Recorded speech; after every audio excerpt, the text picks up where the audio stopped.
ఊరంతా సుట్టాలే గాని గంజి పోసే గతి లేదన్నట్టు అదేందో ఏమో అందరికీ అన్నం పెట్టేటోళ్ళకే ఎక్కలేని కష్టాలు వచ్చి పడుతుంటాయి. గదే అన్నదాతల గురించి చెప్తున్నా.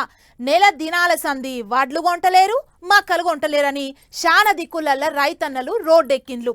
లారీలుంటే సంచులుంటలేవు, సంచులుంటే లారీలుంటలేవు. అందుకే ఇట్లయితే కాదని ఆఖరికి సీఎం సారే రంగంలోకి దిగిండు. మరిగా ఏమన్నాడో చూద్దాం పాండ్లి. బత్తాలు ఎత్తుతూనే ఉండాలి, బండ్లు కాదులుతూనే ఉండాలి, రైతుల ఖాతాలలో పైసలు పడుతూనే ఉండాలి, కళ్ళాలన్నీ ఖాళీ కావాల్సిందే అన్నట్టు ఆఫీసర్లకు గట్టిగా చెప్పిండట సీఎం సారు. నెల దినాల సంది గింజలు కొట్టలేరని అన్నదాతలు ఎక్కడికక్కడ రోడ్డెక్కి లొల్లులు ఎత్తాండ్రు. ఎగసి పార్టీ వాళ్ళు సుత సర్కారోళ్ళ మీద ఎత్తెత్తి పోస్తుండ్రు. అందుకే మంగళవారం పొద్దుగాల వేరే పని ఏం పెట్టుకోకుండా గింజలు కొనే పంచాదే ముంగటేసుకుంటూ ముఖ్యమంత్రి. యాళ్లకు గింజలు కొని రైతులకు పైసలు ఇయ్యనికే కూడా సీఎం సారు కూర్చొని చెప్పాలి నాయనే. ఆఫీసర్లకు నెరి గంత లాభరవ పనికిరాదన్నట్టు గర్వైండట పెద్దసారు. సంచులు, అమాలీలు, లారీలు అన్ని అందుబాటులో ఉంచాలే, కాంట్రాక్టర్ లెవెల్ ఏకతక్క మాట్లాడితే క్రిమినల్ కేసులు పెట్టుండ్రి అన్నట్టు కూడా చెప్పిండట.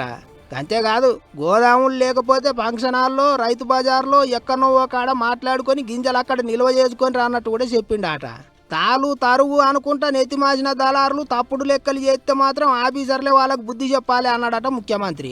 అన్నిటికీ మించి మక్కలు ఎక్కువగా వండే జిల్లాల్లో కలెక్టర్లు ఇంత రువ్వడిగా పనిచేయాలని చెప్పిండట. ప్రతి ఐకేపీ సెంటర్ కాడ, ప్రతి రైసు మిల్లు కాడ ఓ అధికారిని పెట్టాలని కూడా చెప్పిండట.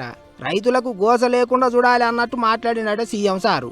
ఇక అదట్లుంటే ఇంకో దిక్కు ఎగసి పార్టీ వాళ్ళు తాపకో కాడ కళ్ళాల కాడికి పోయి రైతులతోని మాట ముచ్చట్లు చేసి సర్కారు మీదకి బాణాలు వేస్తుండ్రు. మరిగా చూడాలి సీఎం సార్ చెప్పినాక నాన్న ఆఫీసర్లు రువ్వడి పెంచుతారో లేదో.